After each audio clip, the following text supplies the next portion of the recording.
भगवान श्री कृष्ण के एक दिव्य स्वरूप की रक्षा के लिए ऐसा समय आया जब 1 लाख राजपूतों ने अपने प्राण बलिदान करने की कसम खा ली। लेकिन जब मुगल शासक औरंगजेब उस मूर्ति को नष्ट करने आगे बढ़ा, तब उसका सामना सिर्फ तलवारों से नहीं बल्कि एक चमत्कार से हुआ। अचानक आसमान और जंगलों से हजारों जहरीले भंवर उमड़ पड़े और मुगल सेना पर ऐसा हमला किया कि सैनिक जान बचाकर भागने लगे। इस कथा की शुरुआत होती है द्वापर युग से, जब देवराज इंद्र के क्रोध से गोकुल पर प्रलयकारी वर्षा होने लगी। उस समय भगवान श्री कृष्ण की आयु मात्र 7 वर्ष थी। ब्रजवासियों की रक्षा के लिए उन्होंने गोवर्धन पर्वत को अपनी छोटी उंगली पर उठा लिया और 7 दिनों तक उसे धारण किए रखा।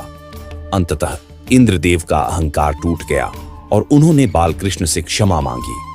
हजारों वर्षों बाद 15वीं शताब्दी में गोवर्धन पर्वत पर एक गाय रोज एक ही स्थान पर दूध बहाने लगी। खुदाई करने पर धरती से भगवान श्री कृष्ण का वही 7 वर्ष का स्वयंभू स्वरूप प्रकट हुआ, जिसे श्रीनाथ जी कहा गया। फिर आया 1669, जब औरंगजेब ने मंदिर तोड़ने का आदेश दिया।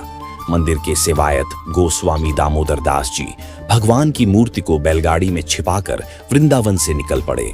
कई राज्यों में भटकने के बाद वे मेवाड़ के सिंघारी गांव पहुंचे, जहां बैलगाड़ी का पहिया धरती में धंस गया। वे समझ गए कि भगवान ने स्वयं अपना स्थान चुन लिया है। जब यह समाचार महाराणा राज सिंह तक पहुंचा तो उन्होंने औरंगजेब को संदेश भेजा, श्रीनाथ जी अब मेरे अतिथि हैं।